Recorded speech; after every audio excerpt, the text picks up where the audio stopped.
that just jarred for a sec. Good evening, everybody. Crafty from Craftworks Distillery and Aussie Craft Distillers shooting the shit.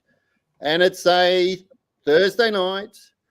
Every second week, we do our little shooting shit episode. And tonight, we've got a special guest. They're all special guests. But this one, Tim's been around for quite some time. So, Tim from Canberra Distillery. Tim, how are you, mate? Mate, thanks for having me on. Very well, thank you. Yeah, going for a little while. We're just about to clock up our 10th anniversary. Oh, 10. Nice. Yeah. Look, I don't you know have the been around numbers, the block. but I was somewhere around about in my membership at the Distillers Association. I think I was in the 70s or 80s, so that was before we hit triple figures. Wow. Yeah, wow. And now we're at 750, 51, 52, 53. And so it goes. Exactly. That number alone, saying 700 odd distillers in the country. Obviously, I've just come back from a holiday in the UK and talking to various distillers that I sort of met around the traps. They're saying, "Oh, what, are there many distillers in Australia now?" Like, yeah, we've got a couple. And you tell them 700 and they fall off their fucking chair. Like, Yeah. What? Yeah, 700 and counting, that's right. That's it. We've Here we actually go. got more distilleries than the US based on population per capita. Mm. And Scotland, I think we're 3 times as many distilleries as Scotland right now. So wow. it's yes, Australia was a powerhouse in the distilling industry back in the day. So it's interesting times. But let's rip into it. So we have Tim in the bottom corner. We have myself, Mr. Annoyance. We have Todd up in the top. G'day, Todd. And we have Luke. So, Todd, what are you drinking? I am going to be drinking Overing tonight. Oh, it's still on the So Overing. This is a sherry cask finished in a sherry cask, which is random, but Just for extra jam. it's quite jammy and quite nice. As you can see, I've knocked it off a bit. Just a bit. Very nice. All right. And Luke? I received, while I was away, a bottle of Island Coast whiskey from the Single Malt Whiskey Club subscription. So these guys, this is sherry cask. Yep. Matured for 7 years, 46 ABV. These guys are down in Tassie somewhere. So that's what I'm going to be drinking tonight. But I do have some other bits from my trip away that I'll sort of flash up as you go through the night. Yeah. Well, I'm on a quiet little cheeky beer right now from Zigzag Brewery, good mates of mine. Nice little pellet refresher. And then I thought, in honor of Mr. Marty Pye from Riverbourne Distillery, mentor, mate, pain in the ass, a few years ago, he gave me this, and we were playing around with a project together called the Mystery Whiskey. And You're game drinking the mystery whiskey, I can tell you. well, I didn't like it. It's got beer in the bottle, has it? No, I don't know if I like it now, but Marty's released this now, and he released, I think it was on at the Canberra Whiskey Show, which was last weekend. So I think it's called The Betrayal. So I thought, and apparently it was very popular. So I thought, I'll try it again. So this is The Betrayal from Riverbourne Distillery. There you go. Yeah. Anyway, so now we all know what we're drinking. Let's rip into we need to know what Tim's drinking. Well, look, see, I've got some rules. I do a little bit of media from time to time. So this is a glass of water, and there's an explanation for that, which is you can't go talking to the press with once you've had a drink. But what I do have here with me, speaking of how long I've been going, this is a little cacao liqueur, which was the very first little batch of cacao liqueur that I did. I've just pulled off the shelf back there. And this one here is about 2007, 2008 is what it's got written on the back of it here, little cherry liqueur. So it's probably about time that I opened those up. But, yeah. Today. It's pretty special. Indeed. Absolutely. I don't think the recipe's changed much since then either. Well, it'd be interesting to see what age does to it then. Nothing good, I don't think, but nostalgia. Of course, of course. All right. So, well, let's talk about your story, Tim. So, as you said, you've been around for quite some time and established and doing your thing. So, what is your thing? And tell us about how you got into it and the whole journey up until now. Yeah, a friend of mine called James Reed started a little distillery down in Tasmania about 2010 called Old Kempton. It's called Redlands, which has now become Old Kempton. And when I was starting up, I'm just trying to remember the year 2008, 2010, somewhere there, because it was once a Tasmanian. And I went down for a couple of weeks to help him out. I think if you go to the distillery now, I helped build the toilet block, but we won't go into that in too much detail. And I couldn't fathom how alcohol was made, this yeast and fermentation and malting. It didn't make sense to me. So I came back to Canberra, and having had mates who had done homebrew, I knew that you couldn't get a good outcome unless you bought a good still. So I spent a bit of money and I bought probably a little higher spec still than what your average home distiller will do.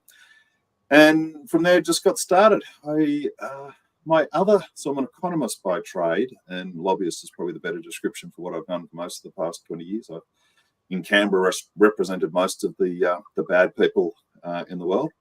There was a time there where I knew I was coming up for a period of unemployment when I was working for the coal-fired power stations, and the carbon price was about to be repealed, and that would mean that I no longer had a job involved in that. And so 2014 began the process of going pro. 2015 got the ticket from the ACT government, so the first licensed distillery in Canberra.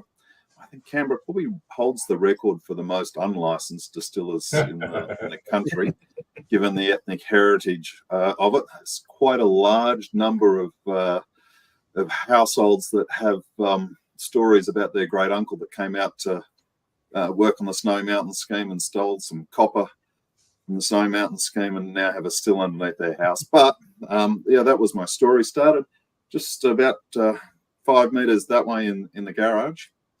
We left there in 2018, now down the road in an industrial suburb. Expanded pretty quickly there. Things got really busy 2018 through to probably the peak of the cycle in 2023. Now 6 full-time staff, 10 to 20 casuals, depending on what time of the year and what's going on. So, yeah, it's been a fabulous roller coaster ride. For me, a little like you're talking or distilling there at the moment, that's what it was for me. Distilling is mostly sitting around waiting for a pot to boil, and doing the economics and the day job kind of work pretty well together. Yeah. So you're able to sit there on the laptop working away whilst. On that note, I've just got to duck off for a little bit. I'll be back in. The old snap. Went on par. Yep. So Crafty is literally doing a spirit run at this very moment because why not? 8 o'clock on Thursday evening. They're the things that you do as a small sole trader, he decided it was a little bit cold to get up in the morning, and he'd just lie there for just a little bit longer, and then it became 12 o'clock. I would expect. Well, the good thing about distilling down here in winter is it helps keep you warm. Yes. Helps keep you warm, and I guess your cooling is a lot easier as well. Yeah, you'd think so, wouldn't you? Yeah. Then it freezes. Yeah. What? I didn't think alcohol froze.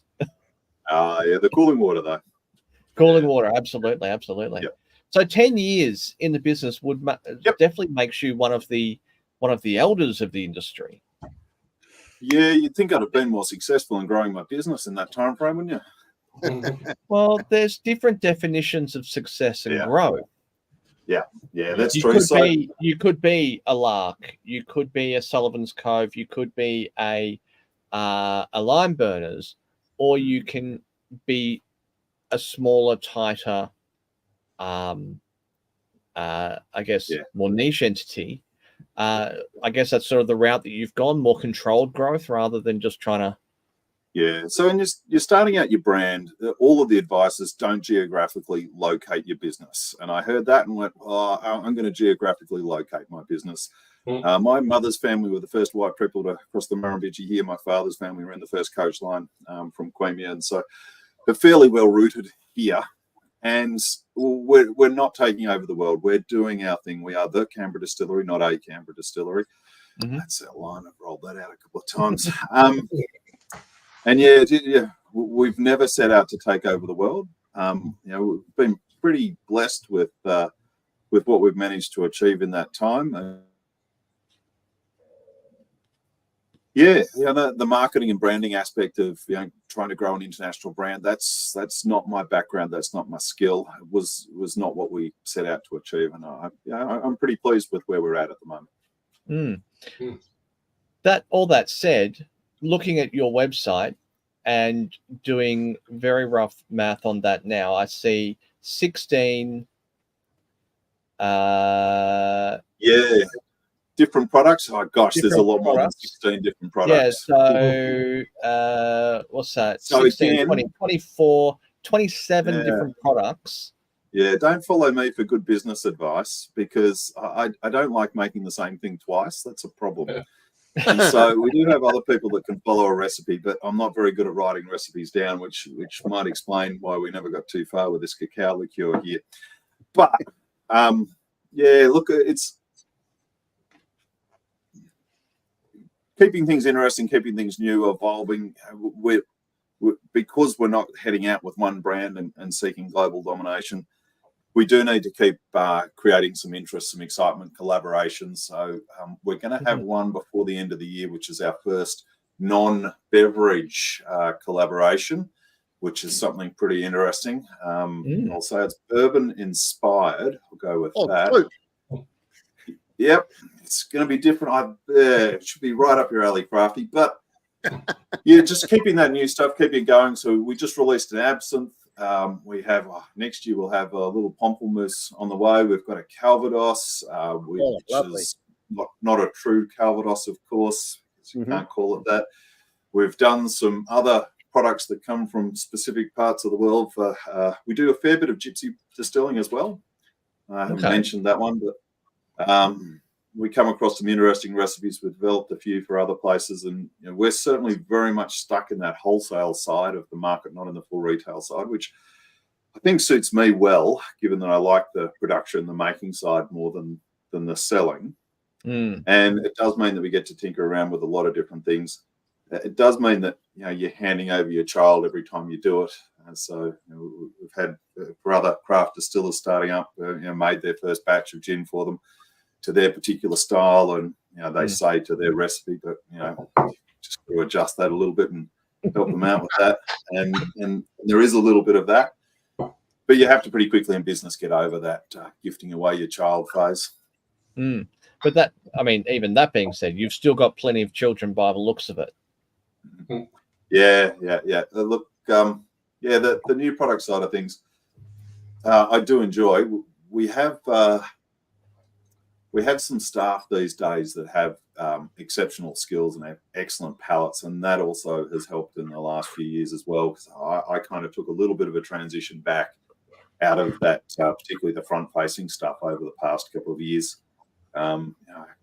Short story, I kind of just got a bit tired there through the middle of the pandemic, for want of a better word, and having those people there to fill that gap's been great. I'm stepping back into it a little bit now this year, but don't have 20 different products. No. I always find it interesting when you see a distillery that has such a huge range of different products that they're trying to maintain, whilst at the same time creating new products all the time as well. What dictates something dropping off? Just it's out of stock, it's gone, or is it whether I like it or not? Sick of making that now. I don't like it anymore. It's out. Yeah. No, it's mostly up to the things I like and the things I don't. Look, once we've clocked up something that we like and we're keeping, we do make a number of years worth of stock, and we have all you need for that is an unlimited amount of storage, and we seem to have a fair bit of capacity for that at the moment. And so we do make a large volume when we get going, and then we sell it down over time. Just means from a packaging and processing perspective, you can start to acquire that volume that you need to get your marginal costs down. We have products that we keep. We're having a look at that the other day. We've got probably half a dozen products in that list of, and it's a lot more than, I think it's probably a little over 30 that we actually have for sale. We've got products there, probably half a dozen that we do less than 1,000 bottles per year on. But I like them. We do a barrel-aged Negroni, and we go through about 1,000 litres of that a year. And that's a fairly regular evening tipple for me. It'll be what I'm on after this glass of water. Just to have somebody else make you a barrel-aged Negroni, have it in a bottle, and not have to make it, concoct it yourself every night. That's one of the benefits of owning a distillery, is other people making your cocktails for you. That's it. In talking and working with people like Ben Osborne, Unicorn Spirits, and the local Spirit Co. Generally, he's making things that he likes and he wants to drink, and then he just puts the whole cocktail into a bottle. Yep. That's his strategy. That's it. Well, yeah, Ben used to work just outside here. Ben used to put the silver sparkles into our must liqueur back in the day. And so, I'd like to take some credit there for maybe some of the shine rubbed off on him. Look, Ben's a lot of shine. Shine. When you look at the people that have come through the distillery, and all of them have the intention of starting up their own distillery. Ben's been interesting. You sit down and you look at who I thought would have made it through and started their own brand.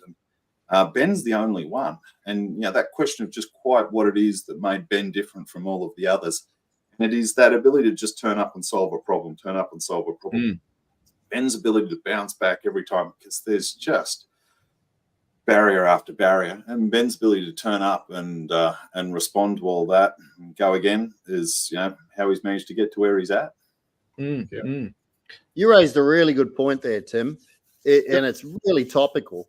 I actually did a post on the ADA Facebook group yesterday on it. It's a tough game.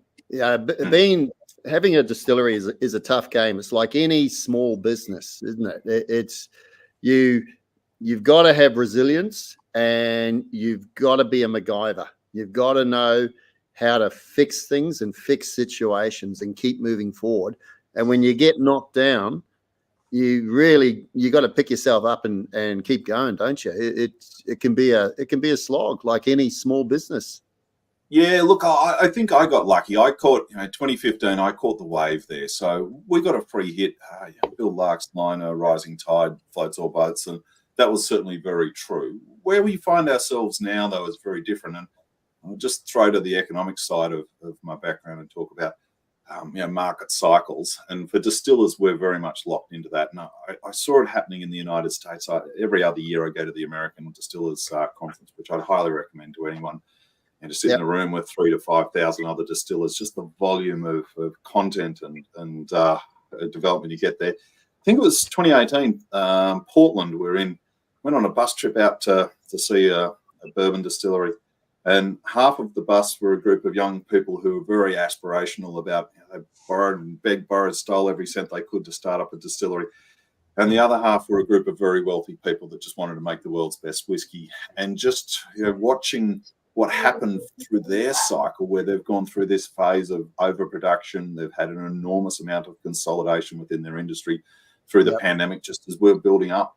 They've consolidated now down. And I was there September last year, and you can see them coming out of that cycle now, that a lot of people are going broke in the US just before the pandemic, and now they all seem to have adjusted to find the right scale, the right volume, those that are doing their own local craft stuff, those that are seeking to take over the world. And so, the Australian market's going through that cycle as well. And the cycle is known as Porter's model of market equilibrium.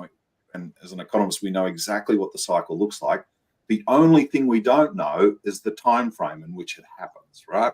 The only piece that you guys really want to know is how long is this going to take. And so for us, we're in a phase now, an enormous volume of distillers in the market, quite a few of them now at the same point in the cycle where through the pandemic, we got a free hit because there was the government assistance. There was also the supply chain barriers, which stopped a lot of imported product coming in. And you can see that the big brands had maybe 30% of their shelf space was free. Emails from large brand names repeatedly asking, we just want a pallet of stuff. We don't care what it is. Don't care what the price is. We didn't service those requests because we knew that if we did that, we were going to break that relationship with our mum and dad independent bottle shops. And so we didn't service it. And now we can see that we're on the other side of it. The free hit is gone. We now have a really large volume of brands, and a lot of them, as I go around, I was in Perth just this past weekend, and a number of brands there. Now, trying to get shelf space now is really difficult. It's going to get increasingly difficult. And we enter the cycle we're in now is it's difficult to know whether we're in the delusion phase or just on the other side of that peak. I suspect we're probably still heading up that curve. When I say we know what the curve looks like, if you want to see what the curve looks like, it's exactly the same as what happened to tulips in 1776. The graph hasn't changed shape since the great tulip crisis in the Netherlands 400 years ago. I remember that. You were there, weren't you, Crafty? No, I wasn't there, but I studied at school. Like yesterday. Yeah, wow. Yeah, and so at the moment, I'm also working in the building industry, and we talk a lot about the bullwhip effect. And the bullwhip effect is something that we'll see in a few years' time, which is, I'm talking about that pandemic cycle there. The bullwhip effect explains that a small change at the retail end leads to a disproportionate change at the producer end. And we saw that small uplift in consumption patterns as people stayed at home, they consumed more at home, they consumed more higher end. Now they're switching back, and that takes a lag effect to flow through to us as producers. And for those that are a little step back, certainly as a manufacturing business doing gypsy distilling, it takes a number of years for that to come back through to us as well. That's because bottle shops over order, and it takes a while for their customers to adjust. They order through a wholesaler, their wholesaler over orders, then the producer at our end, we see a very significant increase in our orders. And by the time that flows through to the retail perspective, the retail customers have changed their consumption pattern, and everyone is oversupplied in the supply chain. And so we will see that play out over the course of the next couple of years. And for those, I had some advice from when I was in the US 2018, which was 50% of your startup funds should be spent on marketing and advertising. Now, I'm not sure I've spent $1 on marketing or advertising in 10 years, but if you're starting out now, I would suggest you're probably looking at 80 to 90% of your budget should be allocated to marketing and branding, and just a small percentage to actually production. Wow. I would add to that, though. I would say it's fine to spend money on marketing and branding, but make sure it's a dollar well spent, because you do see people drop 30, 40,000 and create a brand, and it just comes out, and you look at it and go, you've just bought a brand, and it's got no authenticity to it. Yep. So spend your dollars wisely, do your research. That's my advice. Yeah, and look, I'm a long way from marketing and branding, and I've learned some concepts. And you mentioned there the full range of products we've got. We are these days a branded house. Everything comes in under the one brand, but we did flirt with being a house of brands there for a while. Over the years, shed them. Just this past week, I've had. So there's 2 distilleries that I've come across that are looking to sell, and they think that their brand has some value, and that's just not the case. That's not the cycle we're in at the moment. So marketing, branding, it's not my area of specialty. I know I should spend more money on it, and I don't. But then you've got the challenge of, you build your brand, you spend your money on your brand, or you spend your money on actually producing and putting down barrels and having the stock aging and maturing, rather than just not, and have it. Is there much point in having an established brand with fantastic marketing if you don't have product to sell? Yeah, that's very true. And certainly through till probably 2022, our challenge was all about production, which was trying to train up people, trying to upscale. Every time you increase your capacity, you go from a 100-litre still to a 500-litre still, into 2 500-litres now at 2 1,000-litre stills, and I think it's a 1,500-litre still. And each time you go through that step up, and you go through the step up in training staff, and it's hard increasing production. And if somebody had told me that you needed a distillery that's of the size that it is now, it would have been a lot easier to start out with that. But of course, you don't know that as you go through. But on the production side of things, for anyone looking to start out today, my tip would be pick a round bottle. Round bottles are just so much easier to handle, to box, to put down a packaging line. Use a screw cap, because screw caps never fail. I know corks are deeply sexy, but you can't buy a machine to put a screw cap on, and you can't buy a machine to put a cork on cheaply. And the complexities then in mechanising that, my corks problem, mate. You've got to spend a lot of money to get a machine that'll handle a square bottle with a cork. Says the man who uses corks and square bottles and hand labels, and has decided wax is gone. I'm finished with wax. I'm arguing with my wife about this right now. She's going, but wax is good. And I'm going, no, it melts at the markets during summer, and it goes solid in winter. It's a pain in the ass. It cracks. It crazes. Gone. Looking good. Bring on Stelvins, I say. Yeah. Oh, yeah. I agree. Look, wax is beautiful. It's got that all of those things that marketers, if you go and see a marketer, they'll tell you should have wax seals. And but no one ever switches from, no one that does screw caps goes to corks. People that have corks do go to screw caps. So if you're not going to do wax then, Crafty, that's intrigued me now. What would be your alternative for keeping the cap on during transport? And will you go for a shrink wrap? Will you go for a nice looking cork with a wooden top and maybe a plate, and then a shrink? So, Jones and Smith does it pretty well.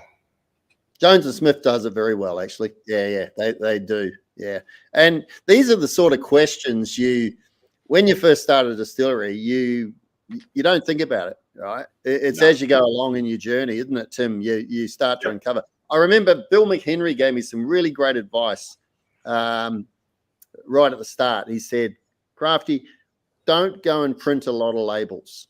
He says, it may cost more to get smaller runs, but do it, because you don't know where you're going with your designs. You don't know where you're going with the labels. And the last thing you want is just boxes and boxes of labels that you'll never, ever use and you paid for. And it's a good point. It's an absolutely good point. I got to go check my spirits, guys. I was at 65 a little while ago. Take a stab. What do you reckon it would be now? It was 65 ABV. So that was about half an hour ago, I reckon, maybe. 62 and a half. 62. Tim, what do you reckon? 62 and a half. 62 and a half. I've never been involved in a spirit run, so I would have no idea. So I'm going to defer. You should be able to smell it from there. Can't you smell the ABV? Hold on. Oh, it's 61.7. Ooh, hang on. If it comes back 61.7, I'm going to cry. If it comes back 61.7, I'm asking for fucking proof. Yeah. I want to see the reading. Compare, show us live. So I've just been talking about setting up new distilleries. I've just come back from a holiday in the UK, and I went up to Scotland for a couple of days. And tell us what was it? So what did you say, Tim?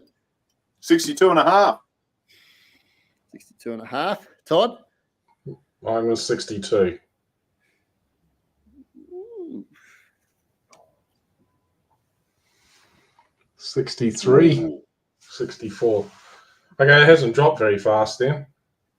I turn the temp up, mate. Turn the temp up. No, it's maxed out.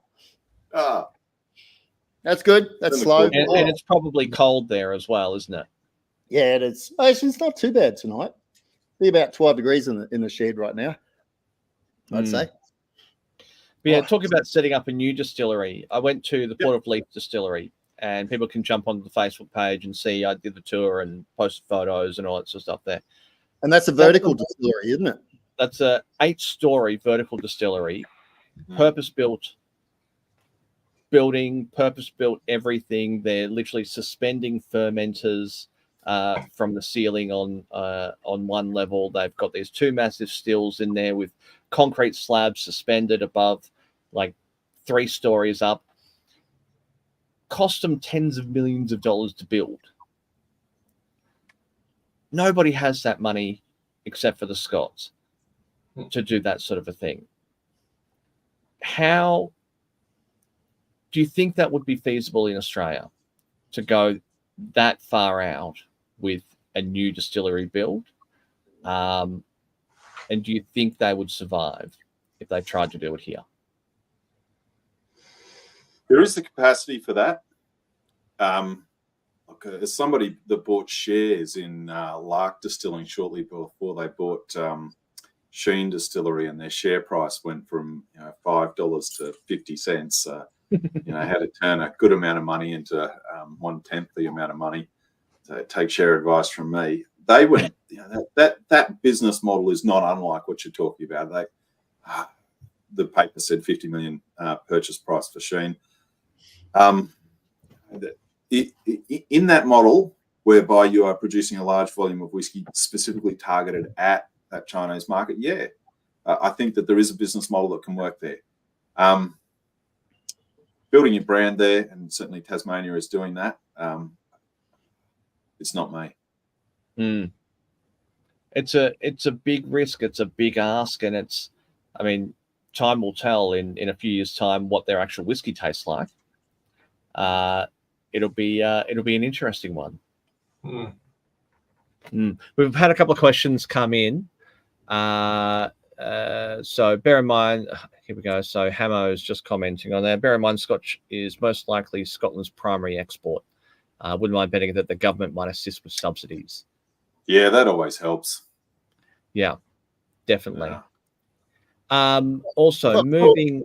Talk to the Victorians about the government assistance. It's they get a bit of help. The Victorian government are huge supporters of the Victorian distillers industry, to the point I was talking to a distiller and I go, nice garden. He goes, yeah, grant money.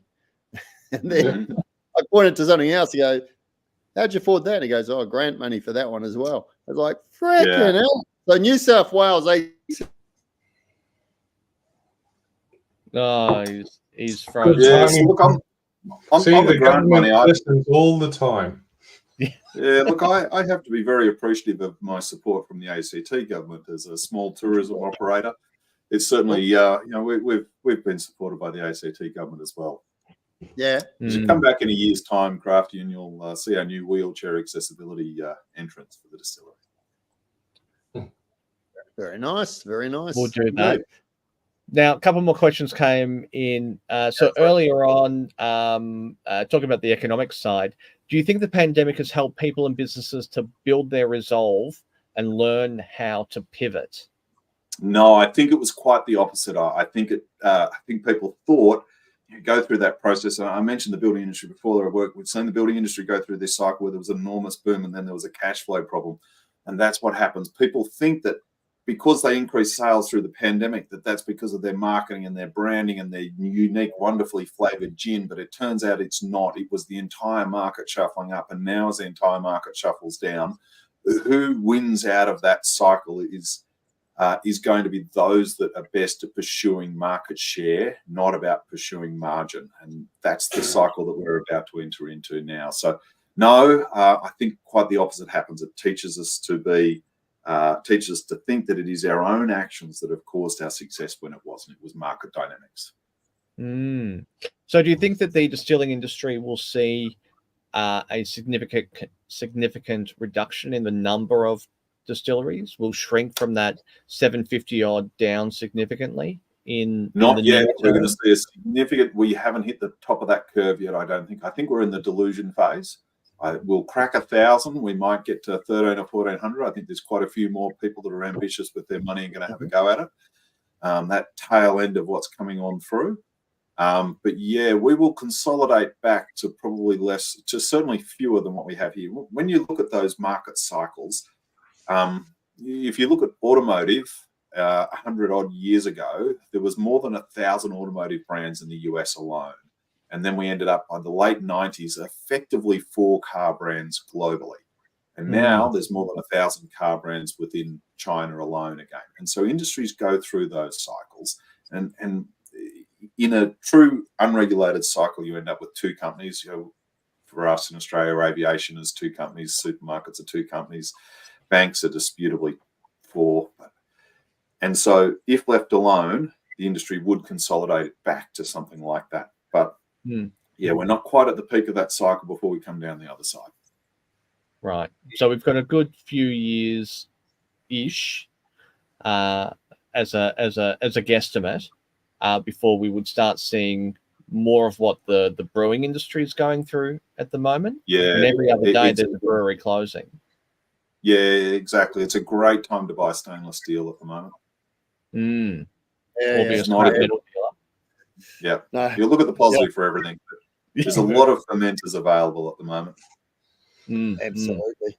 Yeah. No, I totally agree. I think what's happening in the brewing world right now, it's sad what's happening. Brewery closing every week, but in the craft distillation space, where we're a few points behind that, but there's definitely a lot of pressure on.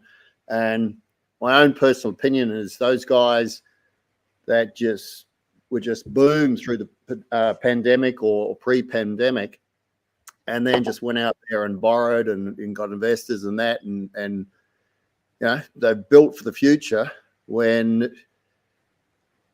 that future wasn't there. It was it's cycles and things change as Tim said. So there's a lot of people overcapitalized, sitting on a lot of equipment, got to pay it, and huge staff bills. And so there's a lot of hunkering down in the industry, I believe.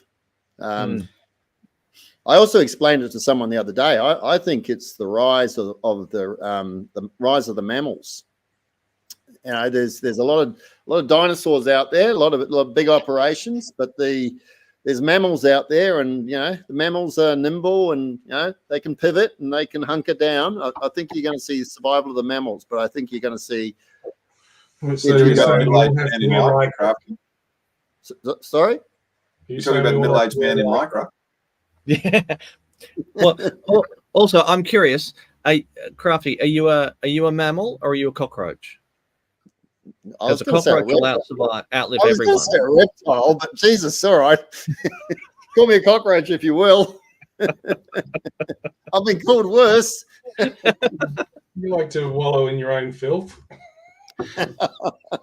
I've seen your caravan. Yeah. The yeast factory.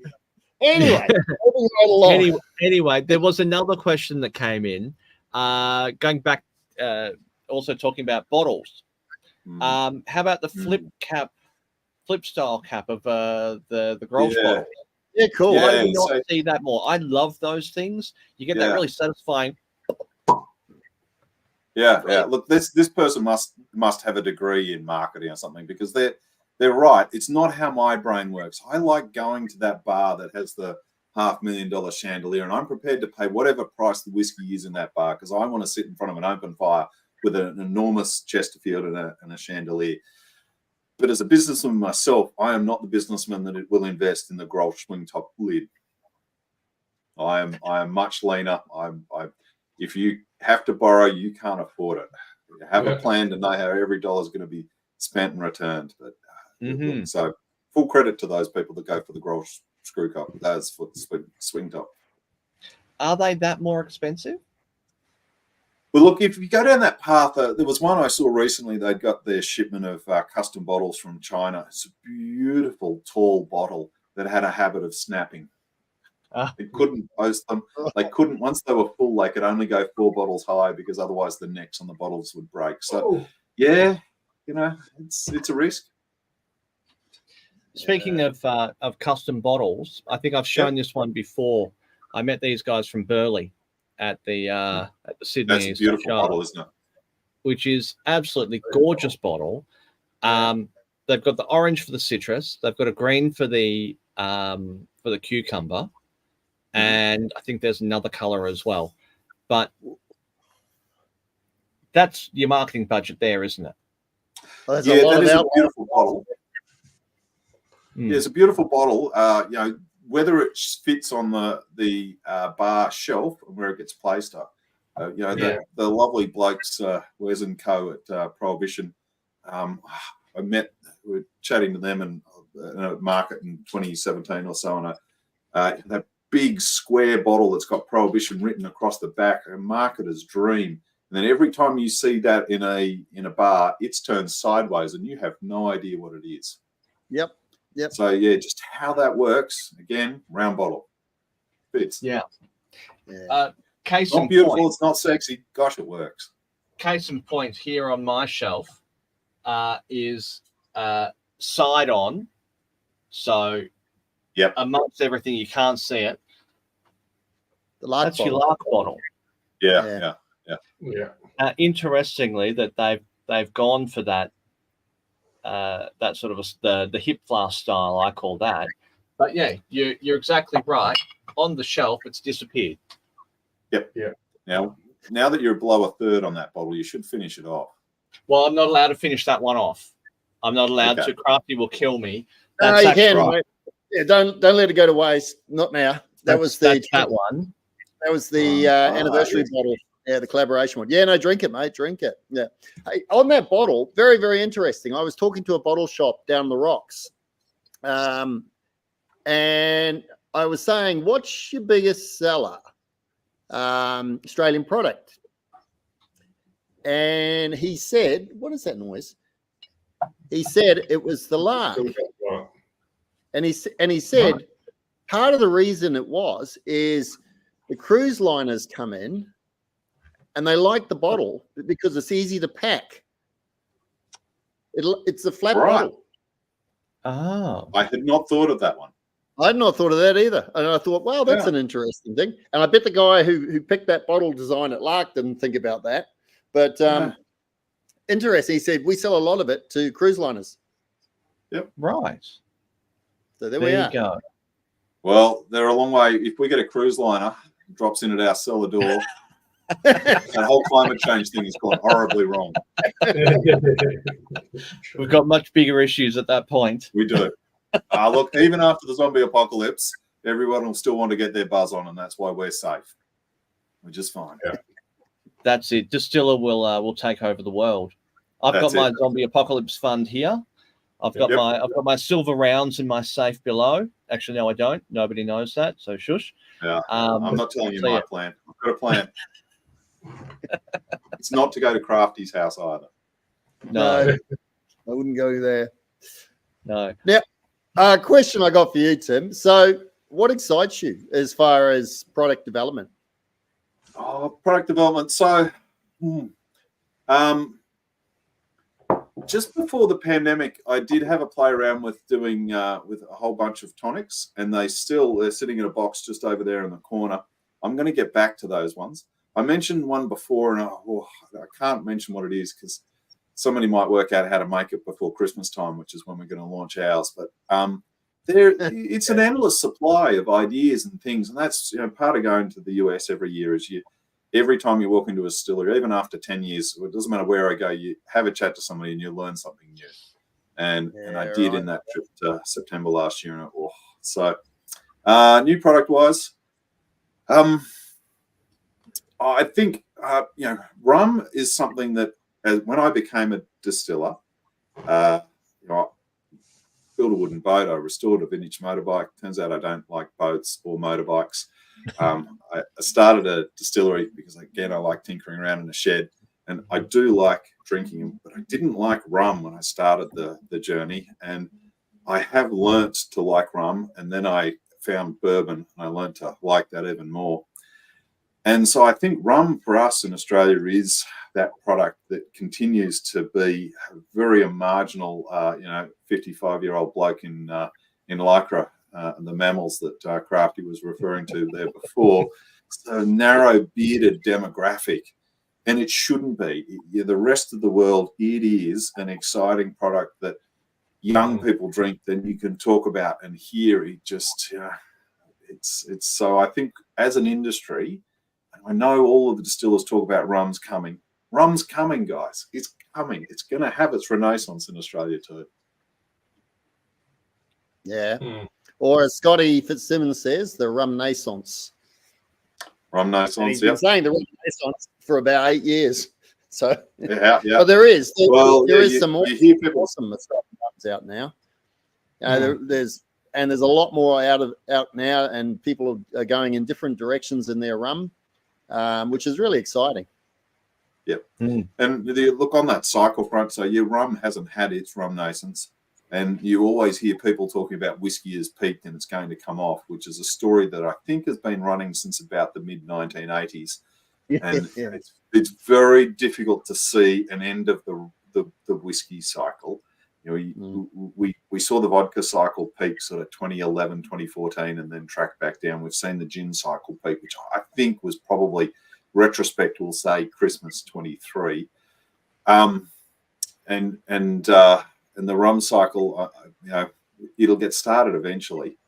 But that whiskey cycle still has a very long way to go, given the demographic base that it has. It is an 18 to whatever age group. These days, increasingly, it is a young female drink. They're attempting to own that space.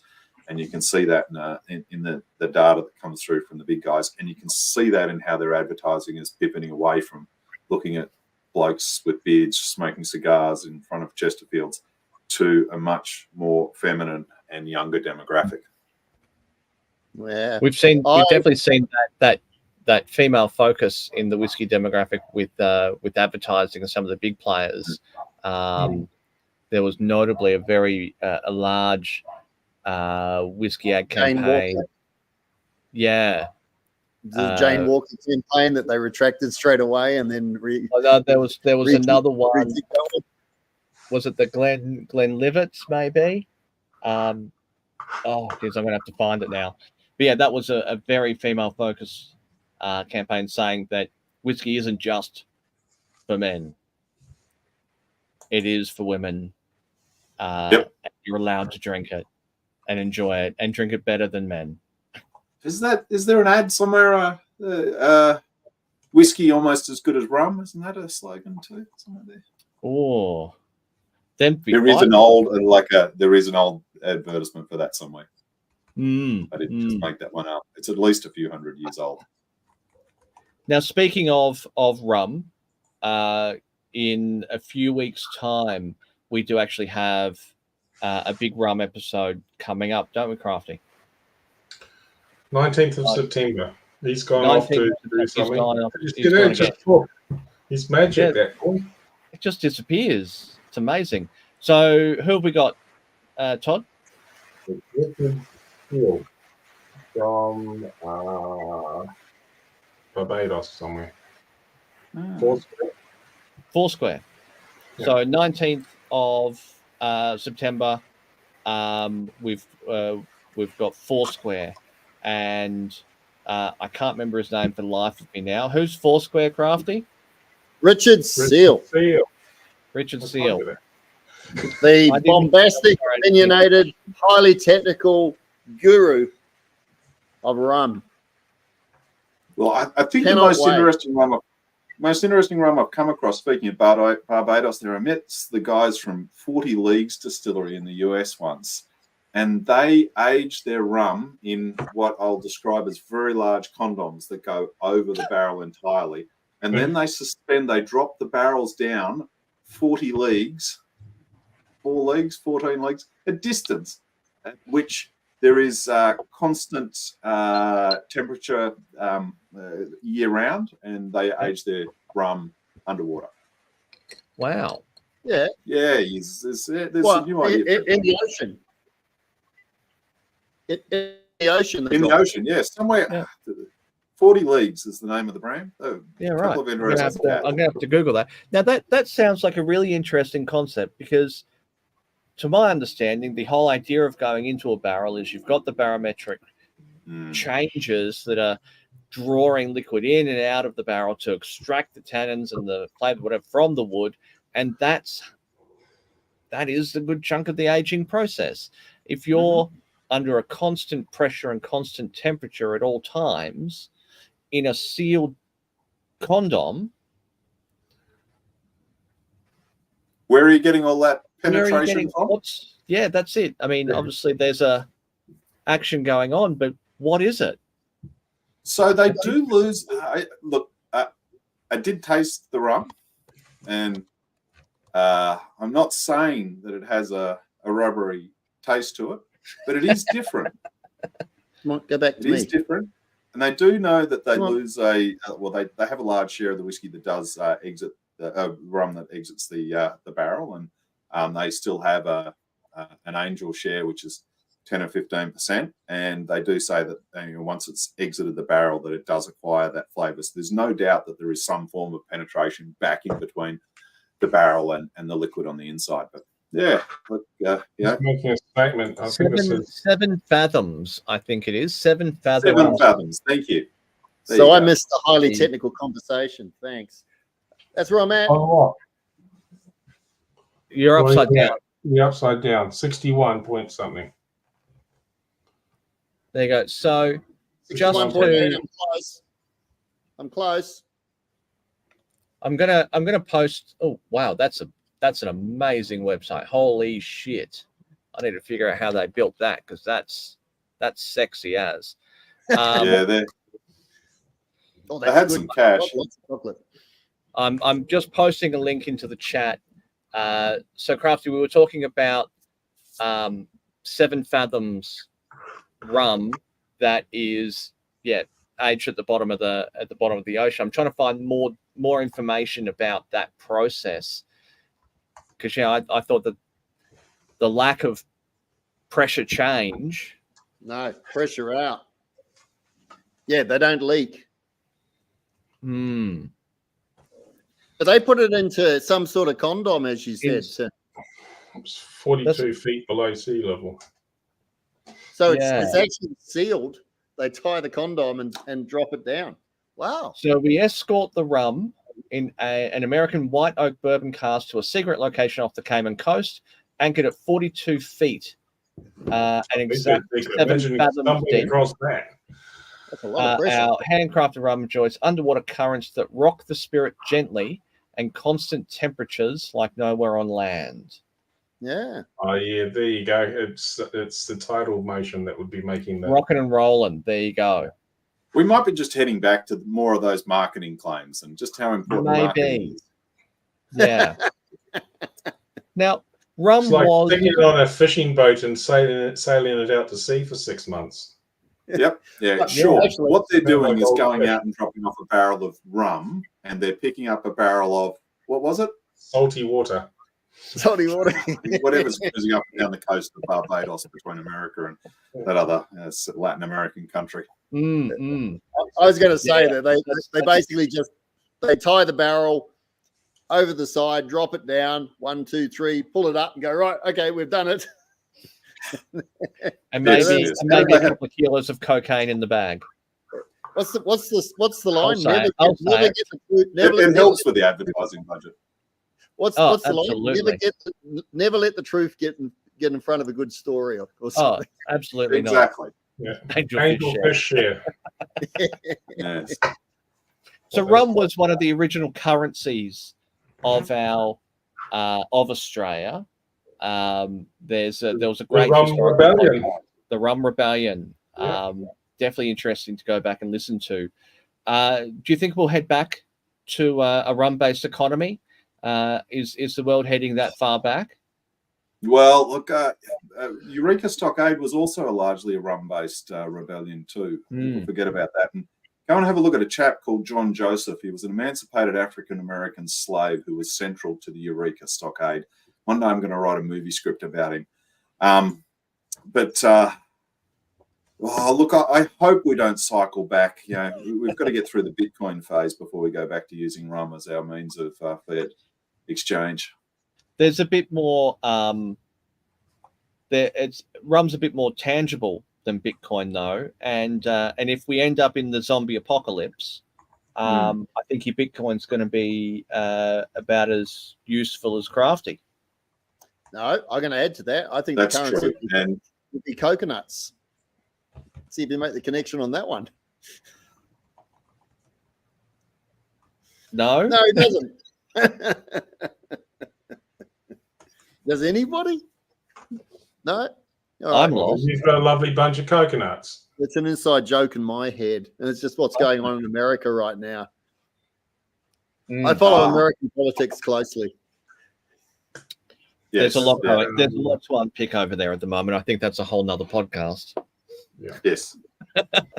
Yeah. Anyway, we digress. Let's go in a completely different direction.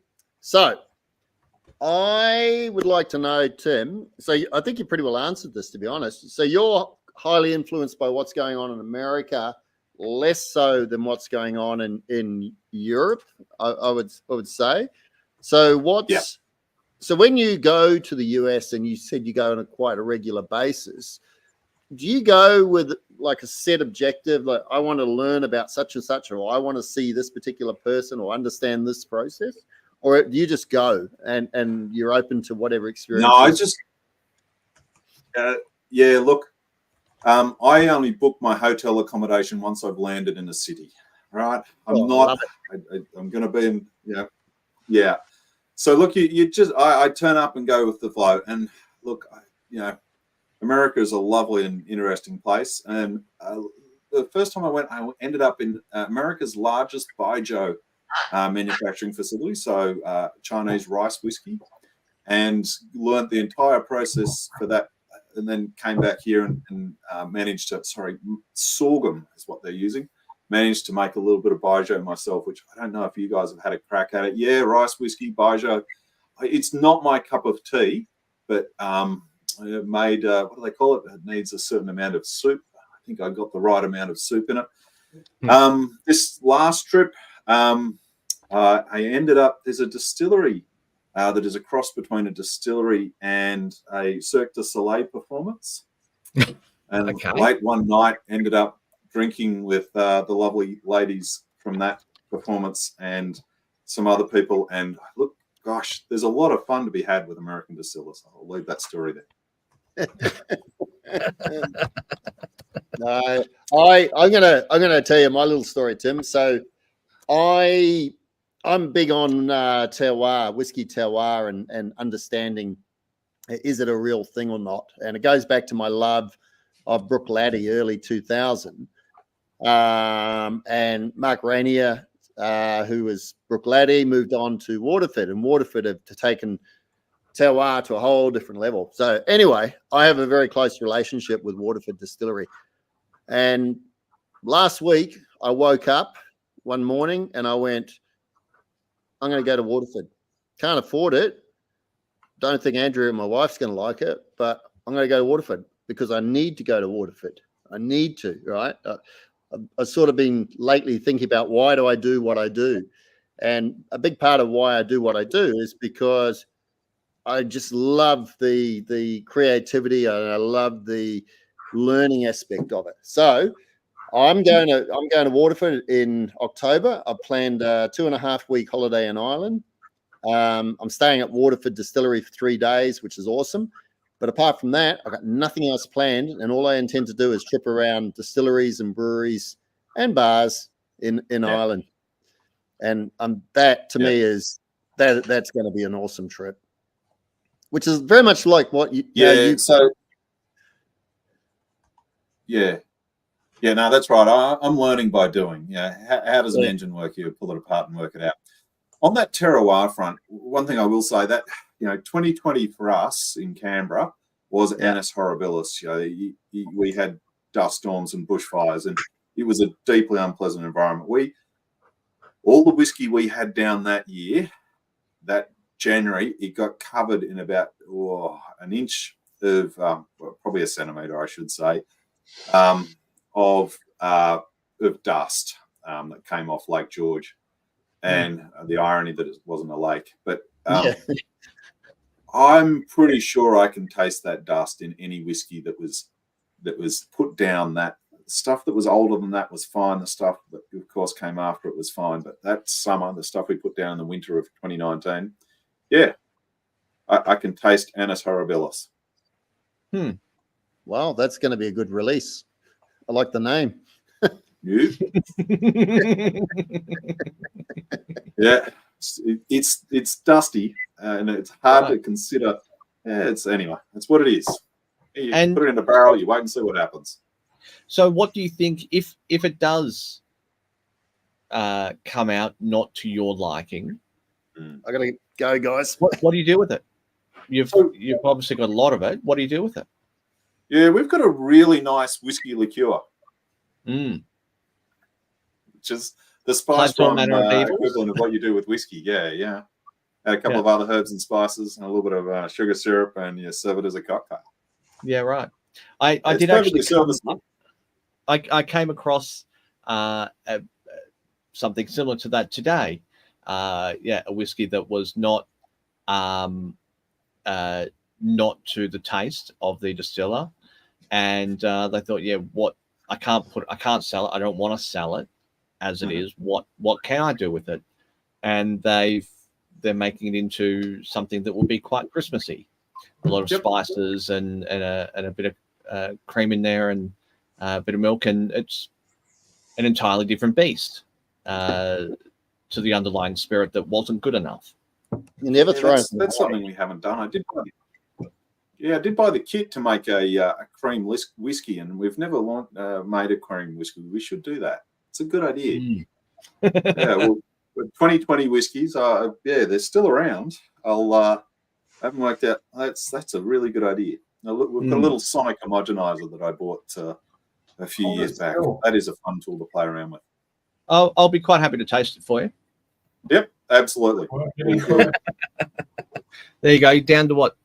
60. Mate, you're going to be there till breakfast. No. I'm still in the hearts. So you've done the spirit run, This is quite a deep cut because of the mash bill. So this particular mash bill, Tim, there's got a percentage of chocolate malt in there, and chocolate malt comes out big time at the end of the hearts cut. That's my experience. So it's there. Well, that's a good segue into another question for you, Tim, in terms of experimentation within your distillery and within your massive product range. You've obviously experimented with a lot of different things. Tell us about your yeast experimentation over the years. So look, played around with wine yeast, champagne yeast. Champagne yeasts are always ones that I'm rather partial to.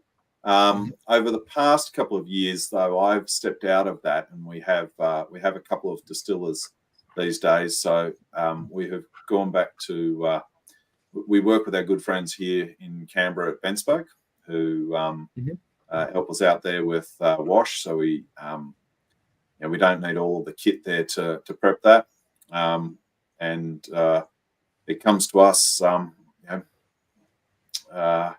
yeasted and warm and all ready to go, and all we need to do is nurse it through the next couple of weeks.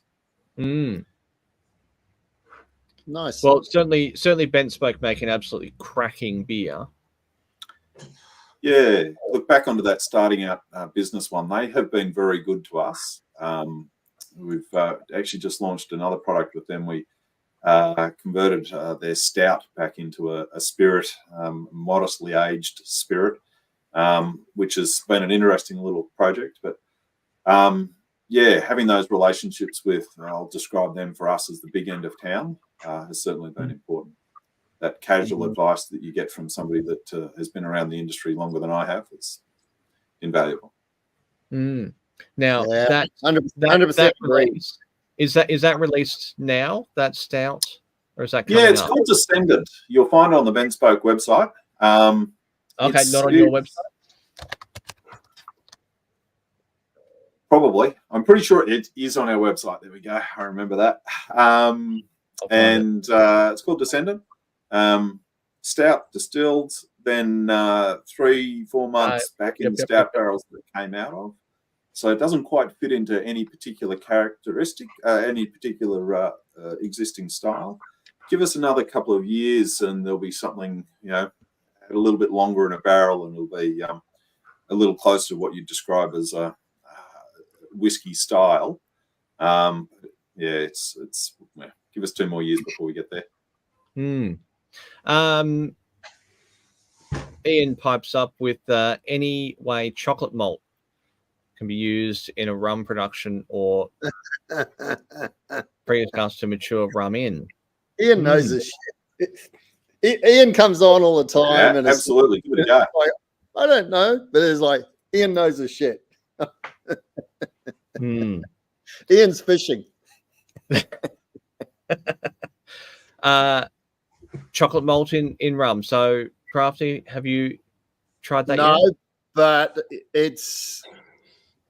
I'm fascinated, absolutely fascinated by the concept of crossing over whiskey to rum to brandy, whiskey to brandy.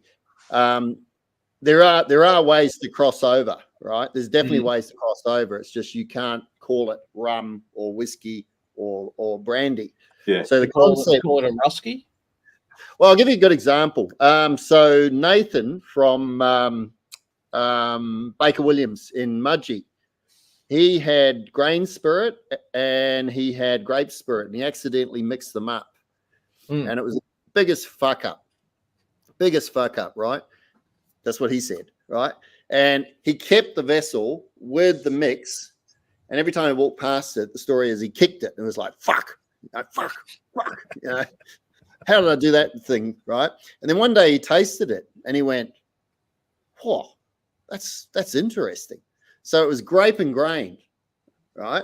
And he released it as a product called Wildcard. Do you remember Wildcard, Tim, when it came out? This is back in, this would be back in about 2018, maybe 18, somewhere around there it came out. Yeah. And it was a really interesting product. Is it something you would drink all the time? No, not at all. Definitely not. But it had the grape characteristics and it definitely had the grain characteristics. So the concept of what Ian was saying there is, it's very doable. Very, very doable. So look, you just reminded me of one thing, that bushfire 2020, all of the grapes in our region were lost through bushfire smoke. And the winemakers were saying, we can't make it taste terrible. And I said, oh, come on, give it a crack. I'd love to taste it. And then I did taste their wine, and smoke-affected wine does taste like liquor in an ashtray. But we got some wine juice. We got 400 litres of it. And we fermented it using a rum yeast, smoked wine, fermented with rum yeast and distilled as a rum. Tastes like a peated rum. Oh, wow. It is, I will say, delicious. What we ended up putting it in had a bit too long in a new American oak barrel, and it went a bit overly oaked, and we didn't have a quantity that would ever be commercially viable. But if there is ever a bushfire affected wine region in the country again, I know exactly what I'm going to do. Yeah, wow. That's interesting. Cool. That's cool. Ian, very cool. That is certainly having a brain fart idea and making it work. And the joys of having a story, you can do those of kissing a stranger. Yep. So the other interesting thing I learned out of that process was that because I'm accustomed to fermenting with brewers, and they are very, very clean, and winemakers as fermenters are very agricultural. Hey, Todd, there's a name for it. Sample of one, I will admit. Very agricultural whiskey. We're not dirty. We're agricultural. Yeah, you sell that to Kevin. I'm gonna go check, guys. Right. I guess it's the advantage for brewers that they ferment every week, and winemakers do it once a year. But Yeah. It's different. That's it. Different That's standards. it. You can, yeah. I'm not sure whether you've ever been to Crafty's Shed, but it's an experience in Mustiness. cultures. Culture. Yeah. It's a mix of cultures, and talking cultures in a yeasty sense. It's not that bad. So Ian does say that a peated rum sounds yum. Yes, look, it's an absolute cracker. If the world combines to give some winemaking region a bad year, then that certainly works. Look, on that culture front, because we mentioned Baijiu there, that's the interesting process that Baijiu goes through, because you start with sorghum and you need a mold to convert the sorghum to effectively peat the sorghum, and then your yeast eats the mold. It's an interesting, it's a fun process, and it's also a dry crack at it, and it is the lowest yielding thing I have ever made. Right. Commercially, I'm not sure how anybody's ever cracked it to make it commercially. There you go. Well, there is a Australian commercial rice whiskey, and I will give him a little plug. Yep. Dusty Barrel. So Dusty Barrel has made Australia's first rice whiskey. I've got. He's been kind enough to send us a couple of samples, and been waiting for us to all get together again so we can taste them along with the new make, the neutral is made from it there as well. So we'll in a future episode, when we've got all three of us sitting here in my little shed, we will crack those open and have a cheeky taster of them. I'm looking forward to that one. They've been sitting here waiting for us to get together in a room, and we just haven't. We do need to have Dusty Barrel back on again for now that they're actually a producer of whiskey and not just a maker of. Indeed. It is available to buy. Jump on to, I'll post the website into the chat as well. So where to from here for Canberra Distillery? What's the next few years look like for you? Yeah, look, the next few years are a little bit of lock and load. The right thing for us to do is to go to a full retail premise, open a bar, a restaurant, the craft brewing model, that Ben spoke model, for want of a better term. Mm-hmm. The problem is it's just not something that I aspire to own. And so it would be the right business decision to do that. But what we are going to do instead is we're going to upgrade our facility in Canberra. We've spent a bit of money on stills. We've got to lay things out nice, so we can have some classrooms, just make it a better customer experience when they come to town, and hopefully continue to craft out that space for us here as our local market, and gain a little bit of market share elsewhere in the country slowly, and continue to work on that wholesale side of things. So the Gypsy Distilling, what I call corporates, and those other custom products, to build on that base, so that when we get to the other side of this cycle, that we're all set to go again. Right. Awesome. Now, actually, that's raised an interesting question for me, and if you don't mind sort of explaining the process of engaging you as a Gypsy distiller.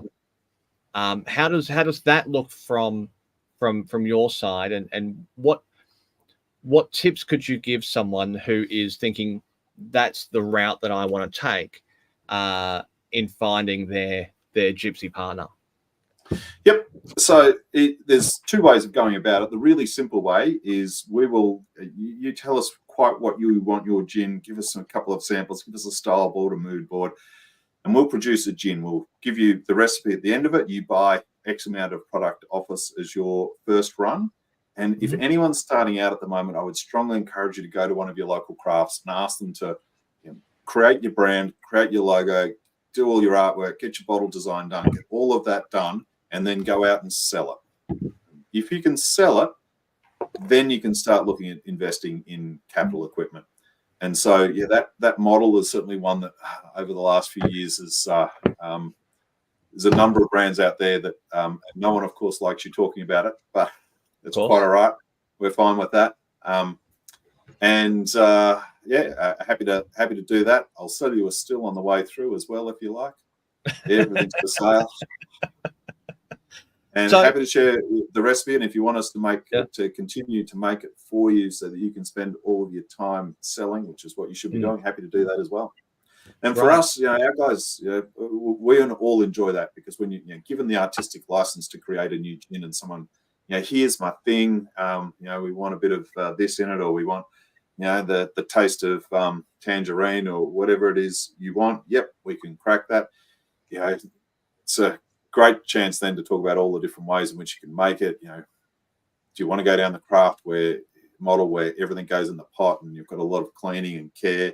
Or do you want to go down the other path where it is compound method and it's highly consistent and repeatable, relatively or slightly cheaper cost?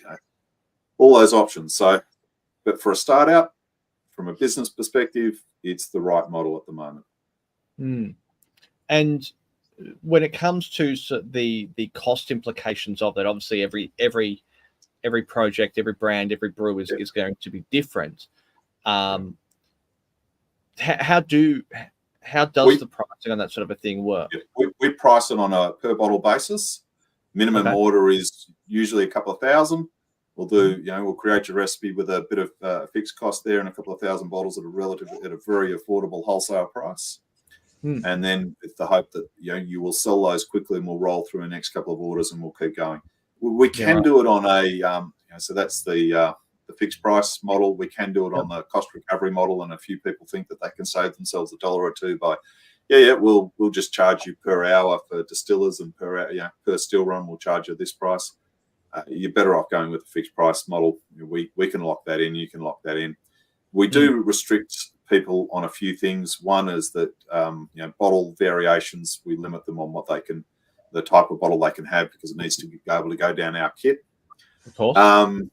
And all of which I think are business decisions that I learned through making errors 10 years ago has arrived at what we're at. But then once they've cracked that, then they can head off and design an import a bottle like the Burley gin bottle there. Which the investment that they've made in that bottle is quite crazy. So with when you're working with a customer on creating their gin, how often do you come across someone who's very set in what they want, but that it's not going to work, or that there's going to be an issue with that? How often do maybe 1 in 10 are not? Right. We did have that experience recently where probably the first person that came along and she, highly business oriented, had no interest in distilling. But turns out she has off the charts smell and off the charts taste, and will make an extraordinarily skilled distiller, because some people are born with the higher capacity for smell and taste, and turns out she, through her career, had also developed those skills. She fully converted back around to wanting to make her own out of becoming interested in it, and she would be the only one, I think, that we start talking about flowers and stories and building on that brand, and you've got to bring them back to what is realistically achievable and commercially scalable. And if you're starting to talk flowers and those sorts of things, as wonderful as the story is that goes with that, it is only a story, and that's the only bit you need to grasp. From when you're trying to create a flavor, you're trying to cue up subconscious, right? If you can get to a point where people can actually identify what the flavor is, you've gone too far. So we have one that's a summer gin. The key ingredient is passion fruit. 1 in 10 people tell me that passion fruit is that flavor. It is strawberry, raspberry, blackberry, passion fruit, right? And the thing that people say isn't passion fruit. They say it tastes like pavlova. Yes, that's what I wanted. That got to the right balance of all those flavors. So it was the last gin I made for ourselves, and probably the last that I will make. And it is because of that trial and error of getting all of that combination of balance of flavors just right. And so, yeah, people come with an idea. It's much easier if you come with, well, we'd like you to create a flavor that tastes like, and they bring you a sample. You go, yep, we can make that. Once you've done enough of that, it's pretty easy to taste other distilleries' product and have a pretty fair crack at what their recipe is. I think when you start then heading into the compound method is one that we did a compound method gin for one particular brand, which is still going. They moved on to another distillery at that point in time, but that's one that I've probably not immersed myself in, and I think that there is, from a commercial perspective, quite a bit of potential on a gin side of things from going down the compound method. Interesting. So certainly, for the people that don't know what the compound method is, explain it. Yeah, so you distill all of your flavors individually under vacuum, and it's a piece of equipment, essentially a rotovap is what it's called. You can get different types of things, but essentially you distill your juniper, your coriander, your cardamom, and all of your other botanicals. And because you're doing it under vacuum, the temperature is lower. And because the temperature is low, when you're using things such as bergamot or chamomile, rose, you can do it at a much lower temperature. And, bergamot is particularly, if you overcook bergamot, you get the wet dog smell, taste, and it's not as appealing as what people think. It is recognizable. It cues up subconscious. It just doesn't cue up positive subconscious. And so you can create, the good thing about compound method is there's less cleaning and it's more replicable. You've got your recipe. And you can distill years worth of juniper and keep it in a small container and just eke a little. You then just take neutral spirit, you add all of your flavors to it in your exact proportion and recipe, and bottle it. It's clean. It's relatively efficient. It's not so sexy from a still perspective, but but it's less of a story. A lot more gentle on the distillation, isn't it? That's right. Gentle. I think consistency is the key. You can we get variation in our products, and there's a certain element of we're craft. That's what we do. Every year the blood oranges are different because of how much it rained at Mildura in the middle of the year. But compound, it would be nice to be able to make it year in, year out. We opened up rum over a couple of months ago, and you taste every one of them that's been put down the same spirit, different barrels, and every one of them tastes different. Then you go to the next year and you go again, and you go, they're the same barrels. The spirit should be the same. And they're not. No. Absolutely. The joys of craft. The joys of craft, the trials and tribulations, and I guess the endless fascination and the endless possibility of craft all rolled into one. Yep. Yeah. Now we've hit the hour 20 mark. It's getting late. We don't want to keep you too late. We do appreciate you joining us this evening. Thank you very, very much. It's been absolutely fascinating. Do we have any? I'll put the word out for some last minute questions from the audience if there are any. There's been a very lively conversation going on through the chat, mainly between Ian and Hamo, I think. They've been getting along like a house on fire. There is something going on, I think. I have put up a few links. Tim was kind enough to share a couple of economic resources for us. So I've shared those links. Perfume, the story of a murderer. Yeah, look, if anybody wants to know about the subtle art of balancing flavors, this is an absolutely cracking book. I'm not sure how old it is, but it's certainly told in the story of a few hundred years ago. But it tells the story about ambergris. I'm not sure if you know the ambergris story. No, I don't. I know what it is. Ambergris is the vomit of sperm whales, Yeah. and it is an occlulant. It preserves smells suspended in liquid, so it's used in perfumes, particularly high-end perfumes. And its unique characteristic beyond being an occlulant is that it smells like human feces. Great. And Yummy. what's important about that is that as humans, we actually like that smell up until the point that we can identify it. And that's the story told in this little closed-door murder mystery set in France in 17 something or other. It's worth a read.